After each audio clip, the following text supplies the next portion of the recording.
So if you've got a kid, say, between the ages of 3 and 5, or honestly, if you can even just remember being that age yourself, you probably know the drill. Oh, you know exactly what we're talking about. Exactly. The sun goes down, the shadows get long, and suddenly that pile of laundry in the corner, it is not laundry anymore. It's a dragon. It's a dragon. Right. Or a goblin, or the classic, the monster under the bed. It is a totally universal experience, and for parents, it can be, well, baffling. You have this rational, smart kid during the day who can count to 20, negotiate for more snacks. Oh, the negotiation skills are top-notch. Top-notch. Yeah. But the minute the lights go out, logic just completely evaporates. They are absolutely convinced there is something lurking in that closet. Right. And the instinct, my instinct at least, is usually just to comfort them, to say there's nothing there, or, check the closet to prove it's empty. But today, we are going to go way deeper than just there. We've pulled together a whole stack of sources here, everything from clinical psychology frameworks to pediatric advice from places like Children's Hospital Colorado, and even some really fascinating neuroscience out of Harvard. And the mission for this deep dive is really to shift the perspective. We want to move beyond just, trying to stop the tears in the moment. Right. We want to understand the neuroscience of why this age group is so primed for fear, look at the surprisingly heated debate over monster spray, which is a whole thing, and figure out how to actually build long-term resilience. I love that. So let's start with the why. Why is it that the preschool years, ages 3 to 5, are basically prime time for these fears? Why not when they're 2? Why not when they're 10? It comes down to what's really a developmental paradox. We tend to think of fear as a sign that something is wrong, or maybe that the child is regressing. Yeah, that it's a step backward. But in this age group, the emergence of these big imaginative fears is actually a sign of cognitive growth. Wait, hold on. So being afraid of a monster is a sign they're getting smarter? In a way, yes. If you look at the developmental milestones, a 2-year-old lives in a purely sensory world. What they can touch and see right now, that's what exists. Okay. But around age 3, a child starts to transition to a world of symbolic representation. They're developing the cognitive power to imagine things that aren't physically present. They can imagine dragons, they can imagine the future. Oh, and there's a but. There's a huge but. They lack the executive function to distinguish those clear mental images from reality. Okay, so let's unpack this. So you're saying they have the hardware to create the scary image, the graphics card is working perfectly, but the software to fact-check it, that hasn't been installed yet. That is a perfect analogy. It's often called the blurry line. At age 3, a child is living mostly in the present, but by 4 or 5, they develop anticipatory anxiety. Meaning they can worry about things that haven't happened yet. Exactly. They have the brain power to worry about a shot they're getting next week, or worry that a monster might come later tonight. Their imagination is just outpacing their logic centers. That makes so much sense. So let's get into the biology then. When a kid is screaming about a dog or the dark, what is actually happening inside their brain? Because for them, it feels incredibly real. It does. We have to look at the brain's alarm system. You have the amygdala, which is the threat detector. It's the smoke alarm. It sees a shadow and it just screams, fire, immediately. Then you have the hippocampus, which provides context. It's like the librarian that says, hey, we've seen this before, it's just a coat rack. And finally, you have the prefrontal cortex, which is the logic center that regulates emotions. The CEO of the brain. Exactly. And the problem in preschoolers is that the amygdala is driving the bus, and the prefrontal cortex, well, it isn't fully built yet. The logic center is basically under construction until our mid-20s. So the alarm goes off, and the part of the brain that's supposed to say, relax, it's just burnt toast, is like out to lunch. It's completely out to lunch, so it's a false alarm, but physically it is absolutely real. The racing heart, the cortisol spike, it is identical to the reaction you'd have to real danger. Wow. And this brings us to a crucial insight from the Center on the Developing Child at Harvard. They point out that unlearning a fear is a completely different biological process than learning it. What do you mean by that? Isn't unlearning just forgetting about it? No, and this is where it gets really interesting. Fear learning happens deep in the primitive brain. It's fast, it's automatic, and it is stubborn. Extinction, which is the clinical term for overcoming fear, isn't passive forgetting. So it's an active process. It's active work. It involves the prefrontal cortex sending new inhibitory signals to the amygdala to basically tell it to shut down. So when we tell a kid to calm down, we aren't just asking them to relax, we're actually asking them to perform this really heavy lifting cognitive task. Precisely. We are asking them to bench press with a muscle they haven't fully developed yet. And you have to remember that stress chemicals like cortisol play a huge role here. Cortisol strengthens emotional memories. So if a child is in a state of chronic high stress or terror, those fear memories get sticky. They become much harder to overwrite. That explains why you can't just tell a 4-year-old, don't be scared, and expect it to work. It's not about obedience. It's literally about biology. Which is why the goal isn't just to force them through it, but to find what psychologists call the Goldilocks level of challenge. Not too easy, not too hard. Right. If you protect them from everything, they learn nothing. That extinction muscle never gets exercised.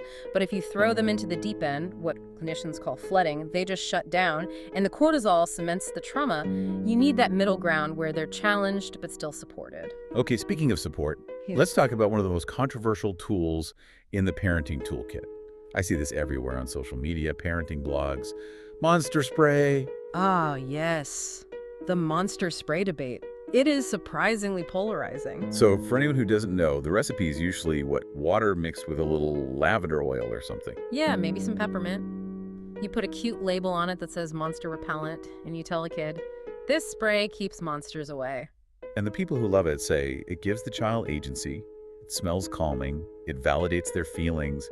I mean, it sounds like a win, right? It certainly feels like a quick fix, and the lavender does have legitimate sedative properties, but there is a very strong counter-argument from a lot of pediatric sleep experts. What's the downside? I mean, it stops the crying, doesn't it? It stops the crying tonight.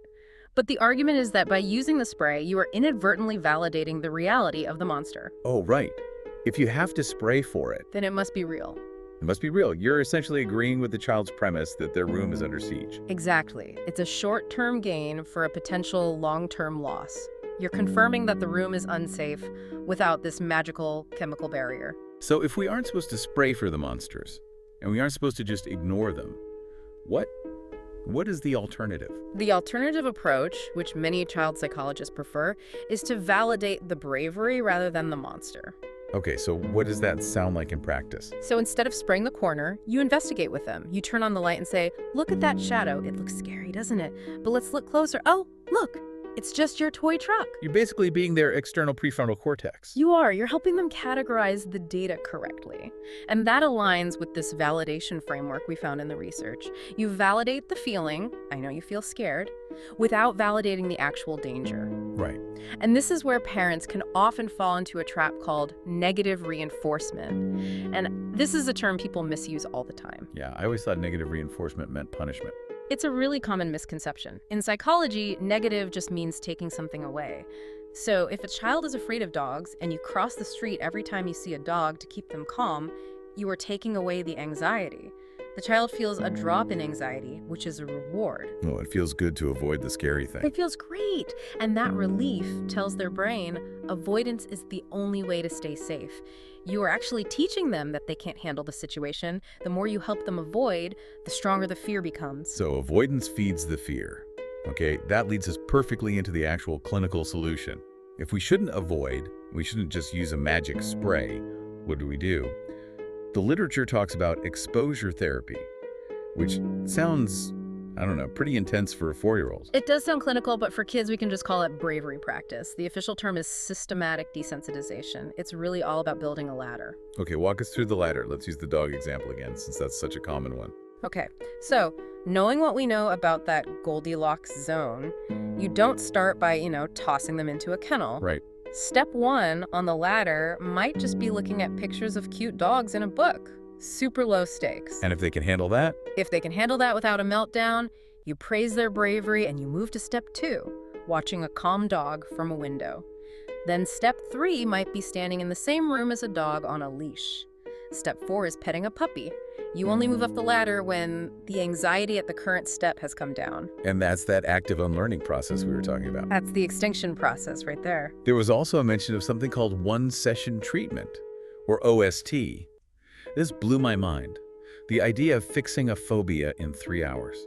It's fascinating. It's a more intensive version of the latter, often used for really specific phobias, and it relies heavily on something called participant modeling. Which means? It means the child watches someone else, maybe a parent or the therapist, interact with the scary thing first. So they see you pet the dog, and you don't get bitten. Exactly. They see that nothing bad happens, which gives their brain the new data it needs to try it themselves. It's observational learning in real time.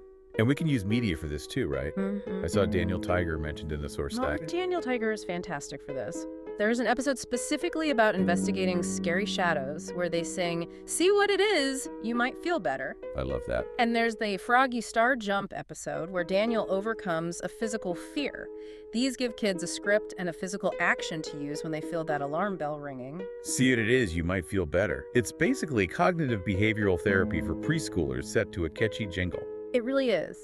And books like Jabari Jumps are great. They reframe fear as more of a surprise, or The Invisible String for separation anxiety. You're giving them a narrative that isn't about danger, but about mastery. Okay, now we have to talk about the biggest battlefield for these childhood fears. Bedtime. This is where the rubber meets the road for most parents. Yeah. Sleep architecture is huge here. When kids are overtired, their cortisol levels are higher, which makes them more prone to anxiety. An exhausted brain is a paranoid brain. But the environment matters too. Let's talk about nightlights. Right, the advice on this was surprisingly specific. Red light, not blue light. Yes, blue light suppresses melatonin, which actually wakes the brain up. But you also don't want pitch black. The experts at Children's Hospital Colorado note that a pitch black room is just a blank canvas for the imagination. If you can't see the chair, your brain can turn into a bear. Exactly. A dim, warm-toned light grounds the child in reality. They can open their eyes, see the chair is still a chair, and go back to sleep. And what about when things go wrong in the middle of the night? I feel like parents often get confused between nightmares and night terrors. They sound the same, but they're totally different, right? Completely different phenomena. Nightmares happen in REM sleep, usually in the second half of the night. The child wakes up, they're upset, and crucially, they remember the dream. They need comfort. And night terrors. Night terrors happen in non-REM sleep, specifically deep sleep, usually in the first half of the night. The child might be screaming, thrashing, their eyes might even be open, but they are technically still asleep. That is terrifying to watch. It is so scary for the parent, but the child isn't actually experiencing fear in the same way. And the most important thing is they won't remember it in the morning. So shaking them awake is a bad idea. A terrible idea. It just disorients them. You just have to ensure they were safe physically, so they don't fall out of bed and wait it out. But this leads to the hardest rule for parents, whether it's a nightmare or just fear of the dark. The own room rule. Oh, I know this one is tough. It is. If a child wakes up scared, the instinct is to bring them into your bed. I mean, everyone just wants to go back to sleep. Of course. But a lot of sleep experts warn that this reinforces the idea that the child's room is unsafe. It actually confirms the fear. You're abandoning the territory to the monsters. You are. So you have to go to them, comfort them, sit with them until they are calm. But do it in their room. You have to reestablish their room as a safe space. If you rescue them from their room every night, you're teaching them that they need rescuing. That makes perfect sense, even if it's exhausting in the moment. Now, most of this stuff is normal. But when should a parent actually be worried? When does a normal fear cross the line into a clinical phobia? We look for a few key things. Somatic symptoms are a big one. If your child is getting headaches or stomach aches every Sunday night because they are afraid of school on Monday, that's a red flag. What about obsessive worry? That's another one. If they're worrying about a dog at a birthday party that is 3 days away and they can't focus on playing now because of it, that's obsessive. And the timeline the expert suggests is about 2 weeks. Okay. If that severe distress persists for more than 2 weeks and it is interfering with daily life, like they stop playing or refuse to leave the house, it's time to consult a professional. So, stomach aches, obsessive worry, and stopping normal life. Got it. And remember, regression can be a sign too. If a potty-trained child starts bedwetting again purely out of anxiety, that's a big signal that their stress system is overloaded. This has been such a helpful deep dive. We've gone from the amygdala to monster spray all the way to nightlights. So what does this all mean for the listener? What's the big takeaway? I think the big takeaway is that fear isn't an enemy to be crushed. It's a side effect of a growing, beautiful imagination. The goal isn't to raise a child who is never afraid. I mean, that's impossible. The goal is to raise a child who knows what to do when they are afraid. That's a great distinction. We aren't removing the fear, we're building the bravery. Exactly. And I want to leave you with one final concept: symbolic distance. We talked about play earlier, but think about this. Giving a child a puppet to act out a scary scene. How does that help? It creates distance. Let the puppet be scared of the dark, and let your child be the brave one who comforts the puppet. Or you can draw the monster. Draw them on. Draw it, but then draw funny underwear on it. Put it in a tutu. It strips the power. It turns this abstract terror into something concrete that they can manage and even laugh at. I love the idea of a monster in underwear being contractually obligated to only show up on Thursdays. That's a perfect place to wrap things up. Thanks for joining us on this deep dive into the neuroscience of childhood fears. Always a pleasure. We'll see you next time. Still curious, and maybe keep a flashlight handy, just in case.